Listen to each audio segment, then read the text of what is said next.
Hi and hello மக்களே, welcome back to fair boys வர் channel. So நம்ம already பார்த்த டர்க்கிஷ் ட்ராமாவோட எபிசோட் 69 தான் நம்ம இன்னைக்கு பார்க்க போகிறோம். ப்ரீவியஸ் எபிசோட் பார்க்காதவங்க கீழே டிஸ்கிரிப்ஷன் லிங்க் தரேன். அப்படி இல்லைன்னா என்னோட சேனலில் எல்லா எபிசோடுமே அவைலபிளாக இருக்குது, பிளேலிஸ்ட்டு அவைலபிளாக இருக்குது, செக் பண்ணி பாருங்கள். சப்ஸ்கிரைப் பண்ணாதவங்க சப்ஸ்கிரைப் பண்ணுங்கள், அப்போ தான் நான் போகிற டெய்லி வீடியோ உங்களை தேடி வரும். வாங்க இப்போ வீடியோக்குள்ளே போகலாம். எபிசோட் 69ஓட ஸ்டார்டிங்கில் நம்ம ஹீரோயின் தான் காட்டுவாங்க. லாஸ்ட் எபிசோட் எப்படி முடிஞ்சிருக்கோன்னா, ஹீரோ வந்து அந்த போட்டோ எப்படியாச்சும் நம்ம ஹீரோயின் பாத்துடக்கூடாது அப்படின்னு சொல்லிட்டு செம்ம பானிக்கா இருப்பான். இந்த பக்கம் நம்ம ஹீரோயினும் ஹீரோவை பார்த்து கேட்பான், ஏன் ஒரு மாதிரி இருக்க அப்படின்னு சொல்லிட்டு. இந்த சீன்ல தான் அது முடிஞ்சிருக்கும். இப்போ அந்த சீன்ல தான் கண்டினியூ ஆகுது. இங்க நம்ம ஹீரோ வந்து ஹீரோயின் எப்படியாச்சும் அந்த போட்டோவை பார்த்துடக்கூடாது அப்படின்னு சொல்லிட்டு அவன் நினைப்பான். ஹீரோயினா எனக்கு கொஞ்சம் ஒர்க் இருக்கு, நான் முடிச்சுட்டு வரேன் அப்படின்னு சொல்லிட்டு இருப்பா. ஸோ இங்க நம்ம ஹீரோ வந்து ஹீரோயினை டைவர்ட் பண்ணிட்டு அந்த போட்டோ எடுத்து பாக்கெட்ல வச்சிருவான். நம்ம ஹீரோ அங்கேருந்து போயிடுவான். இங்க அந்த சீன் அப்படியே கட் ஆகுது. நெக்ஸ்ட் எல்லாம் நம்ம ஹீரோ தான் காட்டுறாங்க. அவன் ஸ்ட்ரைட்டா எங்க போறான்னா ஸ்டடி ரூம் போறான். அந்த இடத்துல வந்து சித்தி பொண்ணு இருப்பா. போயிட்டு அவகிட்ட அந்த போட்டோ வச்சுட்டு கேட்பான், இந்த போட்டோ யாரு என் ரூம்ல வச்சது, இது நீங்க தான் பண்ணிருப்பீங்க எனக்கு தெரியும் அப்படின்னு சொல்லிட்டு ஹீரோ சொல்லுவான். அப்போ சித்தி பொண்ணு சொல்வா, எதுக்கு என்கிட்ட வந்து கேட்கற, நான் எதுவும் பண்ணல அப்படின்னு சொல்லிட்டு அவ சொல்வா. அப்போ ஹீரோ சொல்வா, இந்த போட்டோ கண்டிப்பா வந்து நீ இல்லைன்னா வந்து உங்க அம்மா தான் எடுத்துட்டு வந்து வச்சிருப்பாங்க, வேற யாராவது வச்சிருக்க சான்ஸே இல்லை, எனக்கு கண்டிப்பா தெரியும், என்கிட்ட கேம்ஸ் விளையாடாதீங்க அப்படின்னு சொல்லிட்டு நம்ம ஹீரோ சொல்லுவான். அப்போ சித்தி பொண்ணு சொல்வா, இது நான் பண்ணியிருந்தேன்னா கண்டிப்பா உங்ககிட்ட வந்து சொல்லியிருப்பேன் நான் தான் பண்ணேன்னு சொல்லிட்டு, ஏன்னா இது நான் பண்ணல, இதுக்கும் எனக்கு எந்த சம்மந்தம் இல்லை அப்படின்னு சொல்லிட்டு சித்தி பொண்ணு சொல்வா. இந்த பக்கம் சித்தி பொண்ணும் முறைப்பா, இந்த சைடும் வந்து ஹீரோ வந்து செம்ம கோவத்துல முறைச்சிட்டு இருப்பான். அப்ப ஹீரோ சொல்லுவான், இன்னொரு வாட்டி இந்த மாதிரி கேம்லாம் என்கிட்ட விளையாடாதீங்க, அப்புறம் நடந்துக்கிறதே வேற அப்படின்னு சொல்லிட்டு நம்ம ஹீரோ சொல்லுவான். அப்போ அந்த இடத்துக்கு ஜமால் வருவான். வந்துட்டு கன்வின்ஸ் பண்ணுவான், சண்டை பெருசாக்காம ரெண்டு பேரும் வந்து சமாதானம் பண்ணுவான். அப்போ ஜமால் சொல்லுவான், மேபி வந்து இது தெரியாம ஃபைலுக்குள்ள வந்திருக்கும், அதுவும் ஸ்டடி ரூம்ல வைக்கும் போது அங்க வந்திருக்கும் அப்படின்னு சொல்லிட்டு ஜமால் சொல்லிட்டு இருப்பான். அப்போ ஹீரோ சொல்லுவான், இப்படி இருந்தா எந்த பிரச்சனையும் இல்லை, ஒருவேளை இவங்க தான் பண்ணிருக்காங்க எனக்கு தெரிஞ்சதுன்னா அப்ப நடக்கிறதே வேற அப்படின்னு சொல்லிட்டு சித்தி பொண்ணு முன்னாடி நம்ம ஹீரோ வார்ன் பண்ணுவான். ஸோ அங்கேருந்து நம்ம சித்தி பொண்ணு வந்து செம்ம கோவத்தோட அங்கேருந்து போயிடுவா. அப்ப நம்ம ஹீரோ வந்து ஜமால் கிட்ட தான் பேசிட்டு இருப்பான். அப்ப ஹீரோ சொல்வான், ஹீரோயின் வந்து அந்த உண்மை என்கிட்ட தெரிஞ்சுக்கணும், இந்த மாதிரி ரேண்டமா தெரிஞ்சுக்கிட்டானா அது ரொம்ப தப்பாயிடும், நான் என் வாயால சொல்லணும் அந்த உண்மையை, அப்பதான் அது கரெக்டா இருக்கும், நான் ஜஸ்ட் வெயிட் பண்றேன் எந்த மொமெண்ட் கரெக்டா இருக்கும்னு அவகிட்ட பேசுறதுக்கு, கரெக்டான டைம்ல நான் கண்டிப்பா சொல்லிடுவேன் அப்படின்னு சொல்லிட்டு நம்ம ஹீரோ சொல்லிட்டு இருப்பான். இந்த பக்கம் நம்ம ஹீரோ சில விஷயம் புலம்பிட்டு இருப்பான் ஜமால் கிட்ட. ஹீரோயின் வந்து ரொம்ப நல்லவ, அவளுக்கு இது எதுவுமே டிசர்வ் ஆகக்கூடாது, இது மட்டும் அவளுக்கு தெரிஞ்சுன்னா ரொம்ப கஷ்டப்படுவா அப்படின்னு சொல்லிட்டு அவன் சொல்லிட்டு இருப்பான். இங்க அந்த சீன் அப்படியே கட்டாது. நெக்ஸ்ட் என்ன, ஹீரோ ஹீரோயினை தான் காட்டுவாங்க. அவங்க ரெண்டு பேருமே ஆஃபீஸ் ரூமுக்கு வருவாங்க. அப்போ வந்து நம்ம ஹீரோயின் சொல்லிட்டு இருப்பா, இந்த ப்ராஜெக்ட் வந்து முடிய போகுது, இந்த ஹாஸ்பிட்டல் ப்ராஜெக்ட் நம்ம சொன்ன டேட்டுக்கு வந்து ரீஓப்பன் பண்ண முடியாது, நம்ம வேற டேட் தான் பிளான் பண்ணோம் அப்படின்னு சொல்லிட்டு அவன் சொல்லிட்டு இருப்பா. அப்போ வந்து ஹீரோட ஒப்பீனியன் கேட்கும் போது ஹீரோ வந்து லிசனே பண்ண மாட்டான், அவன் வேற ஏதோ யோசிச்சுட்டே இருப்பான். ஸோ ஹீரோயின் சொன்னதை கவனிக்க மாட்டான். அப்போ வந்து ஹீரோயின் கேட்பா, நான் சொல்றது கேட்கறியா இல்லையா அப்படின்னு சொல்லிட்டு கேட்பான். அப்போ ஹீரோல, என்ன சொன்ன, நான் கவனிக்கல அப்படின்னு சொல்லுவான். அப்போ ஹீரோயின் கேட்பா, என்ன ஆச்சு உனக்கு, காலையில இருந்து ஒரு மாதிரி இருக்க, ஏன் இந்த மாதிரி ஆக்ட் பண்ற, என்ன ஆச்சு அப்படின்னு சொல்லிட்டு கேட்பா. அப்ப ஹீரோ வந்து கத்தி விட்டுருவான், ஏன் சும்மா எப்ப பார்த்தாலும் கேட்டே இருக்க, எதுவும் இல்லை அப்படின்னு சொல்லிட்டு கொஞ்சம் ஹாஷா பேசிடுவான். இந்த பக்கம் நம்ம ஹீரோயின் மூஞ்சே மாறிடும், அவ எதுவும் பேசாம அங்கேருந்து போ பாப்பா. அப்போ ஹீரோ பின்னாடியே போயிட்டு, வெயிட் பண்ணி எதுக்கு போற, இங்கே ஏறி அப்படின்னு சொல்லுவான். பட் ஹீரோயின்ல, இல்ல நான் போறேன் விடு அப்படின்னு சொல்லிட்டு இருப்பா. அப்ப ஹீரோ சொல்லுவான், நான் வேற ஏதோ டென்ஷன்ல இருந்தேன், அதான் உங்ககிட்ட கத்திட்டேன், நான் இனிமேல் கத்த மாட்டேன், இங்கே ஒர்க் பண்ணு அப்படின்னு சொல்லிட்டு ஹீரோ சொல்லுவான். அப்ப ஹீரோயின் கேட்பா, இது என்ன பனிஷ்மெண்டா இங்க ஒர்க் பண்றது அப்படின்னு சொல்லிட்டு கேட்பா. அப்ப ஹீரோ சொல்லுவான், இது பனிஷ்மெண்ட்லாம் இல்ல, இது ரிவார்ட் தான், இங்கேயும் கூட ஒர்க் பண்ணு அப்படின்னு சொல்லுவான். அப்ப ஹீரோயின்ல, இல்ல என்னால முடியாது, நான் போறேன் அப்படின்னு சொல்லிட்டு அவன் அங்கேருந்து போயிடுவா. இங்க அந்த சீன் அப்படியே கட் ஆகுது. நெக்ஸ்ட் என்ன ஹீரோ காட்டுவாங்க, அவன் வந்து ஒர்க் பண்ணிட்டு இருப்பான். அப்ப அந்த இடத்துக்கு வந்து புராக் வருவான். வந்து கேட்பான், நீங்க மேல கோவமா இருக்கீங்களா அப்படின்னு சொல்லிட்டு ஹீரோ பார்த்து கேட்பான். அப்ப ஹீரோ சொல்லுவான், நான் அதை கோவம் பண்ணோம், அதெல்லாம் எதுவும் இல்லை, நடந்தது நடந்துச்சு, இதுக்கப்புறம் அதை பத்தி யோசிக்க வேணாம் அப்படின்னு சொல்லிட்டு ஹீரோ சொல்லுவான். அப்ப ஹீரோ சொல்லுவான், நீ எல்லாத்துக்கும் ப்ரிப்பேரா இருந்துக்கோ, ஏன்னா இதுக்கப்புறம் வந்து உனக்கு ரொம்ப கஷ்டமா இருக்கும், ரொம்ப ஹார்டான பாதை நீ ஃபேஸ் பண்ண போற, அதனால எல்லாத்துக்குமே ரெடியா இரு அப்படின்னு சொல்லிட்டு ஹீரோ சொல்லுவான். அப்போ புராக் சொல்லுவான், நீங்க எப்ப என்ன கண்டுபிடிச்சி எனக்கு இந்த ஜாபை கொடுத்தீங்களோ அப்பலேருந்து நான் ப்ரிப்பேரா தான் இருக்கேன், நான் எது நடந்தாலும் பாத்துக்கலாம்னு சொல்லிட்டு அந்த தைரியத்துல தான் இருக்கேன் அப்படின்னு சொல்லிட்டு புராக் சொல்லுவான். அப்ப ஹீரோ சொல்லுவான், எனக்கு புரியுது, பட் என்ன நடந்தாலுமே நீ ஹைதரை நம்பாத, ஏன்னா அவன் நம்ப வேண்டிய ஆளே கிடையாது, அவன் எப்ப வேணா வந்து பேக் அடிக்கலாம், அது மட்டும் இல்லாம ஹைதர் அண்ட் அவன் ஒய்ஃப்னால நீ நிறைய சஃபர் ஆயிருக்க, ஸோ இது எல்லாத்தையும் விட்டுட்டு நீ ஒர்க்ல வந்து ஃபோக்கஸ் பண்ணு. நான் ஏன் ஒர்க்ல ஃபோக்கஸ் பண்ண சொல்றேன்னா, எப்போ இந்த கான்ட்ராக்ட் எல்லாம் முடியுதோ அதுக்கப்புறம் இந்த கம்பெனி உனக்கு தான், ஸோ நாங்கெல்லாம் போனதுக்கு அப்புறம் இந்த கம்பெனியை நீ தான் எடுத்து நடத்தணும், நீயும் மர்ஜானும் எடுத்து இந்த கம்பெனியை நடத்தணும் அப்படின்னு சொல்லிட்டு ஹீரோ சொல்லுவான். அப்போ வந்து புராக்ல ரொம்ப தேங்க்ஸ், எல்லாமே உங்களுக்கு தான், ரொம்ப நன்றி சொல்றேன் அப்படின்னு சொல்லிட்டு புராக் சொல்லுவான். இவங்க 2 பேரும் பேசிட்டு இருக்கும் போது அந்த இடத்துல ஹீரோயின் வருவா. அப்ப ஹீரோயின் வந்து புராக் கிட்ட வந்து பேசுவா. அப்ப ஹீரோயின் சொல்வா, இவ்வளவு நடந்திருக்கு, பட் என்ன இருந்தாலுமே நீ வந்து என்னோட அண்ணன் ஆயிட்ட, சோ நம்ம இதுக்கப்புறம்ல இருந்து ஒன்னாதான் இருக்கணும் அப்படின்னு சொல்லிட்டு ஹீரோயின் சொல்வா. இந்த பக்கம் புராக் வந்து ரொம்ப சந்தோஷப்படுவான். அதுக்கப்புறம் ஹீரோயின் வந்து ஹீரோ பார்த்து சொல்லுவான், இதுக்கப்புறம் புராக் வந்து நம்ம கூட நம்ம வீட்டுல இருக்கணும், அதுக்கு அலோ பண்ணுவியா அப்படின்னு சொல்லிட்டு ஹீரோயின் கேட்பா. ஹீரோவும் சரி ஓகே அப்படின்னு சொல்லிடுவான். இந்த பக்கம் புராக் வந்து ரொம்ப சந்தோஷப்படுவான், ரொம்ப தேங்க்ஸ் அப்படின்னு சொல்லுவான். அப்போ வந்து ஹீரோயின் சொல்வா, என்னால நீ தனியா இருக்கிறத பார்க்க முடியாது, அது மட்டும் இல்லாம இப்பெல்லாம் நம்ம ஒரே ஃபேமிலி, சோ உன் ஃபேமிலி எங்க இருக்கோ அங்கதான் நீயும் இருக்கணும் அப்படி சொல்லிட்டு ஹீரோயின் சொல்வா. இந்த பக்கம் புராக் வந்து சந்தோஷப்பட்டு அவன் அங்கேருந்து போயிடுவான். இங்க அந்த சீன் அப்படியே கட் ஆகுது. இங்க நம்ம ஹீரோ வந்து ஹீரோயினை ஒரு இடத்துக்கு கூட்டு போறதுக்காக வான்னு சொல்லுவான். பட் அவ வரமாட்டேன், நான் எங்கேயும் வரல அப்படின்னு சொல்வா. பிகாஸ் அதுக்கு முன்னாடி அவன் கத்திருப்பான்ல, அந்த கோவத்துல இவங்க 2 பேரும் லைட்டா சண்டை போட்டிருப்பாங்க. அந்த கோவத்துல அவ இருப்பா ஹீரோ கிட்ட பேசாம. அப்போ வந்து ஹீரோ சொல்லுவான், இப்போ நீ வரியா இல்ல நான் தூக்கிட்டு போட்டோமா அப்படின்னு சொல்லிட்டு ஹீரோ கேட்பான். ஹீரோயின்ல ஒன்னும் வேணாம் நான் வரேன் அப்படின்னு சொல்லிட்டு கூட போயிடுவா. இங்க அந்த சீன் அப்படியே கட் ஆகுது. நெக்ஸ்ட் எல்லாம் ஹைதர் காட்டுவாங்க. அவன் வந்து யாருக்கோ ஃபோன் பண்ணிட்டு இருப்பான். அப்போ அந்த இடத்துக்கு வந்து ஹீரோயினோட அம்மா வருவாங்க. வந்துட்டு கேட்பாங்க, என்ன மறுபடியும் ஹீரோ பத்தி விசாரிச்சுட்டு இருக்கியா யார்கிட்டயாச்சா அப்படி சொல்லிட்டு கேட்பாங்க. அப்போ வந்து ஹைதர் எதுவுமே பேச மாட்டான், ஏன்னா ஆல்ரெடி அவன் கோவத்துல இருப்பான்ல, அவன் சைலண்டா தான் இருப்பான். அப்போ வந்து இவங்க சொல்லுவாங்க, எதுக்காக நீ ஹீரோ பத்தி விசாரிக்கிற, அவன் தான் வந்து நம்ம பொண்ணை லவ் பண்றான்ல, சோ அவன் லவ் பண்ற பொண்ணோட ஃபேமிலி அவன் கண்டிப்பா ஹர்ட் பண்ண மாட்டான், சோ பிரச்சனையை விட தேவையில்லாம நோண்டாத அப்படின்னு சொல்லிட்டு இவ சொல்லிட்டு இருப்பா. அப்ப ஹைதர் வந்து செம்மையா கோவப்படுவான், எதுவுமே பேச மாட்டான். அப்போ வந்து இவ சொல்லுவான், இவ்வளவு வருஷமா நீ பண்ணது எல்லாத்தையும் நான் பொறுத்துட்டு இருக்கேன்ல, உனக்கு என்ன இப்போ, அந்த ஓடி போன பொண்ணு தான் உனக்கு இம்பார்ட்டன்டா, புராக்கோட அம்மா தான் உனக்கு இம்பார்ட்டன்டா அப்படின்னு சொல்லிட்டு இவ கேட்பா. அப்போ வந்து ஹைதர் சொல்லுவான், எதுக்காக நீ பொறுத்துக்கிட்ட இவ்வளவு நேரம், நீ எப்ப நினைச்சாலும் இங்க இருந்து போலாம், எதுக்காக நீ எனக்காக அட்ஜஸ்ட் பண்ணிட்டு இருக்க, உனக்கு வந்து மணியும் பவரும் தேவை, அதனாலதான் நீ இங்க இருக்க. பட் நான் லவ் பண்ண ஒரு பொண்ணு, அந்த பொண்ணு என்ன லவ் பண்ணா, புராக்கோட அம்மா வந்து என்ன ரொம்ப லவ் பண்ணா, நானும் அவளை ரொம்ப லவ் பண்ணேன், அவளுக்கு இந்த மணி பவர் எதுவுமே இம்பார்ட்டன்ட் இல்ல, பட் நீ என்ன பண்ண, நீ அவளை இந்த வீட்டை விட்டு துரத்திட்டல அப்படின்னு சொல்லிட்டு இவன் சொல்லுவான். அப்ப வந்து அவங்க அம்மா சொல்லுவாங்க, நான் சொன்ன உடனே அவன் இங்கேருந்து கிளம்பி போயிட்டா, அவ எதுக்கு அந்த மாதிரி பண்ணும், அவ உண்மையில உன்னை லவ் பண்ணியிருந்தா இங்கே இருந்திருக்கணும்ல, அது மட்டும் இல்லாம நான் உனக்கு சிங்கம் மாதிரி ஒரு புள்ளைய பெத்து கொடுத்தேன், உனக்கு முராத் வந்து போதாதா, இன்னொரு பையன் வேற உனக்கு வேணுமா அப்படின்னு சொல்லிட்டு இவ கேட்பா. அப்ப ஹைதர் வந்து மனசுல யோசிப்பான், உனக்கு மட்டும் உண்மை தெரிஞ்சிச்சுன்னா முராத் வந்து நம்ம பையன் இல்லைன்னு, அப்ப என்ன நடக்கும்னே தெரியாது அப்படின்னு சொல்லிட்டு இவன் மனசுல நினைப்பான்.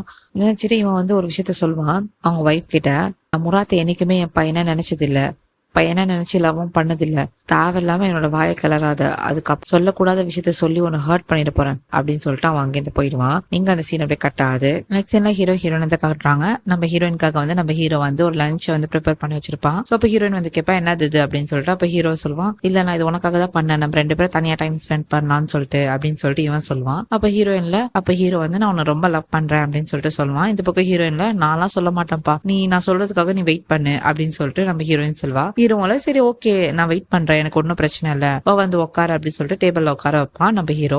அந்த செட்டப்பே வந்து செம்ம பியூட்டிஃபுல்லா இருக்கும். ஒரு ஓப்பன் ஸ்பேஸ்ல வந்து 2 பேரும் லஞ்ச் சாப்பிட்ற மாதிரி நம்ம ஹீரோ வந்து செட் பண்ணிருப்பான். இந்த பக்கம் நம்ம ஹீரோ வந்துட்டு உட்காருவான். அப்ப நம்ம ஹீரோயின் சொல்வான், இதுக்காகலாம் நான் உன்னை மன்னிக்க முடியாது, நீ என்கிட்ட நீ அந்த மாதிரி கத்திருக்க கூடாது, நீ கத்ததுக்கு முன்னாடி என்கிட்ட யோசிச்சு கத்திருக்கணும், யார்கிட்ட பேசணும்னு சொல்லிட்டு அப்படின்னு சொல்லிட்டு ஹீரோயின் சொல்வான். அப்ப ஹீரோ சொல்வான், உன்னை வந்து ஏமாத்தணும்னா நான் ஒன்னும் இது ப்ரிப்பேர் பண்ணல, நான் உன்கிட்ட மன்னிப்பு கேட்க தான் நான் ப்ரிப்பேர் பண்ணேன், மன்னிச்சிட்டு இனிமேல் இந்த மாதிரி நடக்காது அப்படின்னு சொல்லிட்டு நம்ம ஹீரோ சொல்லுவான். பட் ஹீரோயின் வந்து அதெல்லாம் முடியாதுப்பா, எனக்கு பிடிக்கல, நான் இங்க போறேன் அப்படின்னு சொல்லிட்டு போவ பாப்பா. அப்ப ஹீரோ போயிட்டு பின்னாடில இருந்து ஹக் பண்ணிப்பான், போவாத அப்படின்னு சொல்லிட்டு. அப்ப நம்ம ஹீரோ சொல்லுவான், நான் சொல்றது கொஞ்சம் கேளு, ஏன் பேச விட மாட்டேற அப்படின்னு சொல்லிட்டு சொல்லுவான். இந்த பக்கம் ஹீரோயின்ல, இல்ல என்னை விடு நான் போறேன் அப்படின்னு சொல்லுவா. அப்ப நம்ம ஹீரோ வந்து ஹீரோயினை ஹக் பண்ணிட்டு சொல்லுவான், நான் எப்படி ஒண்ணு விடுவேன், உனக்கே தெரியும் நான் உன்னை விட்டு போக மாட்டேன்னு சொல்லிட்டு, என்ன நடந்தாலும் சரி நான் உன்னை விட்டு எங்கேயும் போக மாட்டேன் அப்படின்னு சொல்லி டைட்டா ஹக் பண்ணிப்பான். ஹக் பண்ணிக்கிறத விட ரொம்ப டைட்டா ஹக் பண்ணுவான். சோ அப்போ வந்து நம்ம ஹீரோ ஹீரோயின் பார்க்க செம்ம கியூட்டா இருப்பாங்க. இந்த மூமெண்டே செம்ம பியூட்டிஃபுல்லா இருக்கும், ஒரு ரொமான்டிக் மூமெண்ட் 2 பேருக்குள்ள. அப்ப ஹீரோ என்ன பண்ணுவான், ஹீரோயினை கணத்துல கிஸ் பண்ணுவான். கிஸ் பண்ணிட்டு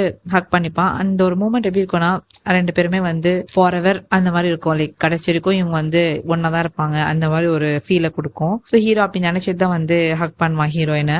அப்ப ஹீரோயின் சொல்வான், என்னை விட்டு எங்கேயும் போகாத, அது மட்டும் இல்லாம நீ என்ன இனிமேல் கத்தவே கூடாது, எனக்கு ரொம்ப ஹார்ட் வந்து பிரேக் ஆயிடுச்சு அப்படின்னு சொல்லிட்டு ஹீரோயின் சொல்வா. அப்ப ஹீரோ ஹக் பண்ணிட்டல, கண்டிப்பா உன்னை விட்டு நான் எங்கேயும் போக மாட்டேன், உன்னை இனிமேல் நான் கத்தவும் மாட்டேன் அப்படின்னு சொல்லிட்டு 2 பேரும் ஒரு கியூட்டான மூமெண்ட் 2 பேரும் ஷேர் பண்ணுவாங்க.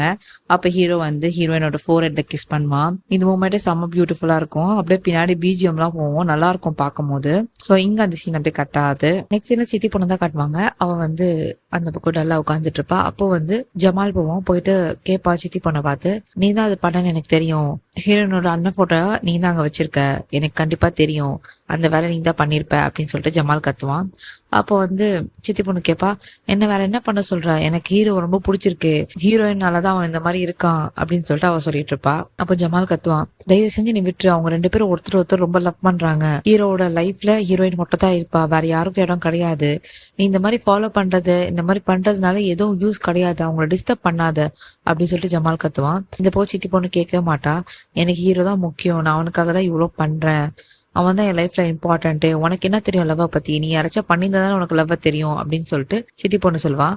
அப்போ ஜமால் வந்து அவன் மனசுல என்ன இருக்கும்னா, ஏன்னா இவன் தான் வந்து சித்தி பொண்ணை லவ் பண்றான்ல, பட் இவன் கிட்ட வந்து எல்லாரும் வந்து லவ்வை பத்தி உனக்கு என்ன தெரியும் தான் கேட்பாங்க, பட் இவன் ட்ரூவாவே வந்து ஒரு பொண்ணை லவ் பண்ணிட்டு இருப்பான், அதான் சித்தி பொண்ணு. அப்ப ஜமால் வந்து சொல்ல வருவான், உங்களுக்கு எல்லாம் என்ன ஆச்சு, என்னை ஏன் யாரும் லவ் பண்ணலன்னு சொல்றீங்க, சாரி. அப்ப ஜமால் சொல்லுவான், நான் யாரும் லவ் பண்ணலன்னு நினைக்கிறியா, எனக்கு யாரை தெரியுமா பிடிச்சிருக்கு அப்படின்னு சொல்ல வருவான். அதுக்கப்புறமா அவன் சொல்லாம அப்படியே ஸ்டாப் பண்ணிடுவான். அப்போ வந்து ஜமால் சொல்லுவான், நீ பண்றதுக்கு பேர் லவ் கிடையாது, அது வந்து வேற ஒண்ணு சொல்லுவாங்க, நீ அவன் மேல வந்து பைத்தியமா இருக்க ஹீரோ மேல, அது லவ் கிடையாது அப்படின்னு சொல்லிட்டு ஜமால் சொல்லுவான். பட் இந்த பக்கம் வந்து சித்தி பொண்ணு கேட்கற மாதிரி தெரியல, இவனும் அங்கேருந்து போயிடுவான். இங்க அந்த சீன் அப்படியே கட்டாது. நெக்ஸ்ட் சீன்ல நம்ம ஹீரோ ஹீரோனை தான் காட்டுவாங்க. இந்த பக்கம் ஹீரோயின் சொல்வா, நம்ம எப்பவுமே இப்படியே இருந்துடலாமா, 2 பேரும் மட்டும் தனியா, ரொம்ப நல்லா இருக்கு எனக்கு இந்த மாதிரி இருக்கிறது அப்படின்னு சொல்லிட்டு ஹீரோயின் சொல்லிட்டு இருப்பா. அப்ப ஹீரோ சொல்லுவா, ஆமா பரவாயில்ல இருந்துடலாம், எனக்கு ஒரு பிரச்சனையும் இல்லை அப்படின்னு சொல்லிட்டு ஹீரோ சொல்லிட்டு இருப்பான்.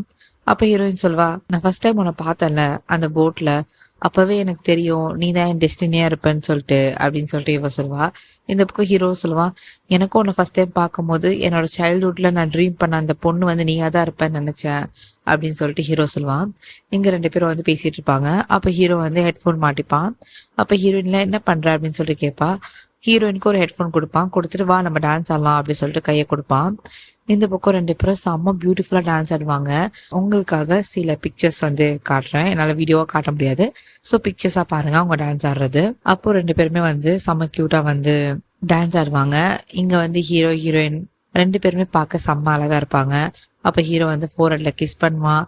அதுக்கப்புறம் 2 பேரும் தலையும் ஒருத்தர் கிட்ட வச்சுப்பாங்க. இந்த சீனே பியூட்டிஃபுல்லா இருக்கும். இங்க அந்த சீன் அப்படியே கட்டாது. நெக்ஸ்ட் சீன்ல ஹீரோ ஹீரோயினை காட்டுவாங்க, அவங்களோட ரூம்ல இருப்பாங்க. அப்போ வந்து ஹீரோயின் வந்து மிரரை பார்த்துட்டு இருப்பா. அப்போ வந்து ஹீரோ வந்து பார்த்துட்டு இருப்பான் ஹீரோயினை. இந்த பக்கம் ஹீரோயின் வந்து செம்ம ஹாப்பியா இருப்பா, ஏன்னா 2 பேரும் ஹாப்பி மூமெண்ட்ஸ் தானே ஸ்பெண்ட் பண்ணிட்டு இருக்காங்க, அதனால அதை நினைச்சு அவ ஹாப்பியா இருப்பா. இந்த பக்கம் ஹீரோ வந்து ஹீரோயினை பார்த்துட்டு இருப்பான். பார்த்துட்டு அவன் மனசுல சில விஷயம் ஓடும். அவனே யோசிப்பானா, என்னால எப்படி உன்கிட்ட இந்த உண்மையை சொல்றது, நீ இப்ப ஜாலியா இருக்க ஹாப்பியா இருக்க, உன்கிட்ட இந்த டைம்ல போய் நான் உண்மையை சொன்னேன்னா நீ சுக்குநூறா உடஞ்சிடுவேன், உன் மனசை என்னால உடைக்க முடியாது, அதே மாதிரி என்னால எவ்வளவு தூரத்துக்கு உன்கிட்ட பொய் சொல்லிட்டு இருக்க முடியும், என்னால பொய் சொல்லிட்டு உன்கிட்ட வாழ முடியாது, என்னைக்காச்சும் ஒரு நாள் நான் உன்கிட்ட உண்மை சொல்லிதான் ஆகணும், என்னால எவ்வளவு தூரம் இதை மறைக்க முடியும்னு தெரியல அப்படின்னு சொல்லிட்டு இவன் யோசிச்சுட்டு இருப்பான். அப்ப ஹீரோயின் சொல்வா, இந்த நெக்லஸ் வந்து செம்ம சூப்பரா இருக்கு, எனக்கு சூப்பரா சூட் ஆகுது அப்படின்னு சொல்லுவான்.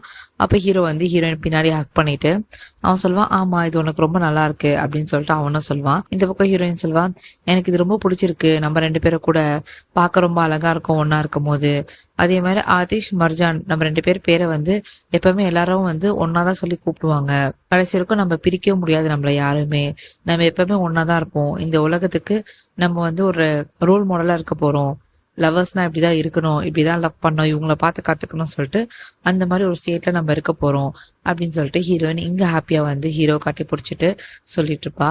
இந்த பக்கம் ஹீரோ வந்து ஹாப்பியா இருப்பான் ஹீரோயின் கூட இருக்கும் போது. இங்க இவங்க 2 பேரும் ஒன்னா பேசிட்டு இருக்கும் போது ஹீரோ வந்து ஹாப்பியா தான் இருப்பான். அப்புறம் ஹீரோயின் போனதுக்கு அப்புறமா அவன் மூஞ்சிய மாறிடும், ஏன்னா அவனும் ஒரு மனுஷன் தானே, அவனுக்குள்ள சில தாட்ஸ் ஓடும்ல, சோ அவன் என்ன யோசிப்பான எப்படி அந்த உண்மையை அவகிட்ட சொல்ல போறேன் அப்படின்னு சொல்லிட்டு அதை யோசிச்சு அவன் டென்ஷனா இருப்பான். இங்க அந்த சீன் அப்படியே கட்டாது. நெக்ஸ்ட் சீன்ல ஹீரோயினை தான் காட்டுவாங்க. அவன் வந்து ஸ்டடி ரூம்ல உட்காந்துட்டு ஒர்க் பண்ணிட்டு இருப்பா. அப்ப அந்த இடத்துக்கு வந்து சித்தி பொண்ணு வருவா, வந்துட்டு நிப்பா. அப்போ வந்து ஹீரோயின் சொல்வா, இப்போ என்னால வந்து உங்ககிட்ட சண்டை போடுற மூட்ல இல்ல, தயவு செஞ்சு வெளியே போயிட்டு அப்படின்னு சொல்லிட்டு ஹீரோயின் சொல்வா. இந்த போ சித்தி பொண்ணுல, இல்ல எனக்கு ஒரு டவுட், நீ நிஜமாலே வந்து முட்டாளா இல்ல முட்டாள் மாதிரி நடிக்கிறியா அப்படின்னு சொல்லிட்டு சித்தி பொண்ணு கேட்பா. அப்ப ஹீரோயின் சொல்வா, நீ எவ்வளவு திட்டிட்டு தயவு செஞ்சு வெளியே போயிடு அப்படின்னு சொல்லிட்டு ஹீரோயின் சொல்வா. அப்ப சித்தி பொண்ணு சொல்வா, எனக்கு தெரிஞ்சு நீ முட்டாளா தான் இருப்பேன்னு நினைக்கிறேன். ஏன்னா நீங்க 2 பேரும் வந்து லவ் பேர்ட்ஸ் மாரி அங்கங்க சுத்திட்டு இருக்கீங்க. ஹீரோ வந்து உன் முன்னாடி திடீர்னு வந்தான். வந்து உன் கம்பெனிய புடுங்குனா, அப்புறம் உன்னை கல்யாணம் பண்றேன்னா, அப்புறம் 187 டேஸ்க்கு கான்ட்ராக்ட் போட்டாங்க. இதெல்லாம் வந்து நீ ஏனே கேட்கல. ஏன் கேட்கறதுக்கு முன்னாடியே நீ வந்து அவன்கிட்ட லவ்ல விழுந்துட்ட. அதுக்கப்புறமும் கேட்கல. அப்ப நீ முட்டாள் தானே கண்டிப்பா அப்படின்னு சொல்லிட்டு இங்க சித்தி பொண்ணு சொல்லுவா. இந்த பக்கம் ஹீரோயின் வந்து யோசிப்பா. ஹீரோயின் சொல்வா, நீ ஏன் ஃபர்ஸ்ட்ல இருந்தே வந்து என் மேல ஜெலஸா இருக்க? ஏன் இப்படி ஈவலா இருக்க அப்படின்னு சொல்லிட்டு ஹீரோயின் கேட்பா. அந்த பக்கம் சித்தி பொண்ணு சொல்வா, நீ என்னைக்காச்சும் கேட்டிருக்கியா ஹீரோ கிட்ட ஏன் 187 டேஸ்ன்னு? நீ கேட்டிருக்கணும், அப்பதான் உனக்கு உண்மை தெரிஞ்சிருக்கும் அப்படின்னு சொல்லிட்டு இங்க சித்தி பொண்ணு வந்து ஹீரோயினை ஏத்தி விடுவா. ஏன்னா ஹீரோயின் வந்து 187 டேஸ் மறந்துட்டு இருப்பா. இப்போ சித்தி பொண்ணு மறுபடியும் அவளுக்கு ஞாபகப்படுத்தி, நீ போய் இதை கேளு. சோ நீ போய் அதை கேளு. கேட்டா அவங்க 2 பேருக்குள்ள சண்டை வரும்ல, அதுக்காக வந்து சித்தி பொண்ணு இந்த மாதிரி பிளான் பண்ணிருக்கா. இங்க ஹீரோயினும் யோசிச்சுட்டு இருப்பா. இப்பதான் அவளுக்கு ஞாபகம் வரும், 187 டேஸ் அவன் எதுக்காக போட்டான், அதுக்கு ரீசன் தெரியணுமே அப்படின்னு சொல்லிட்டு அவ யோசிச்சுட்டு இருப்பா. இங்க அந்த சீனை போய் கட்டாது. நெக்ஸ்ட் சீன்ல ஹீரோ காட்டுவாங்க. அவன் வந்து அந்த ஸ்டடி ரூமுக்கு தான் வருவான். வந்துட்டு ஹீரோயின் பக்கத்துல உட்காருவான். உட்காந்துட்டு இவன் நார்மலா இருப்பான், சிரிச்சு பேசுவான் அந்த மாதிரி. அப்போ ஹீரோ சொல்லுவான், நான் ரொம்ப மிஸ் பண்ணேன் அப்படின்னு சொல்லிட்டு இருப்பான். அப்ப ஹீரோயின்லாம் ஆமா நானும் தான் அப்படின்னு சொல்லுவா. பட் இங்க ஹீரோயின் ஃபேஸ் வந்து மாறிடும். அவ வந்து அந்த சித்தி பொண்ணு சொல்லியிருப்பாள், அதை பத்தி யோசிச்சுட்டு இருப்பா. அப்போ வந்து ஹீரோயின் சொல்வா ஹீரோ பார்த்து, நான் உன்கிட்ட ஒரு விஷயம் கேட்கணும், எனக்கு வந்து ரொம்ப கியூரியஸா இருக்கு அப்படின்னு சொல்லிட்டு ஹீரோயின் சொல்வா. அப்போ வந்து ஹீரோல என்ன விஷயம் சொல்லு அப்படின்னு சொல்லிட்டு கேட்பான். இந்த பக்கம் ஹீரோயின் வந்து எழுந்து நிப்பா. எழுந்து நின்று ஹீரோ கிட்ட கேட்பா, 187 டேஸ்க்கு என்ன மீனிங்கு அப்படின்னு சொல்லிட்டு கேட்பா. இந்த பக்கம் ஹீரோட மூஞ்சி கம்ப்ளீட்டா மாறிடும். அவன் வந்து பேனிக் ஆயிடுவான். இந்த பக்கம் வந்து ஹீரோயின் கேட்பா, என்னை ஏன் வந்து 187 டேஸ் வரைக்கும் மேரேஜ் பண்ண, அதுக்கு என்ன அர்த்தம் அப்படின்னு சொல்லிட்டு கேட்பா. இங்க episode 69 completed. Thank you so much for watching my video guys. Episode 17 நான் next video upload பண்றேன். Keep supporting me, keep loving me. See you in the next video. Bye bye.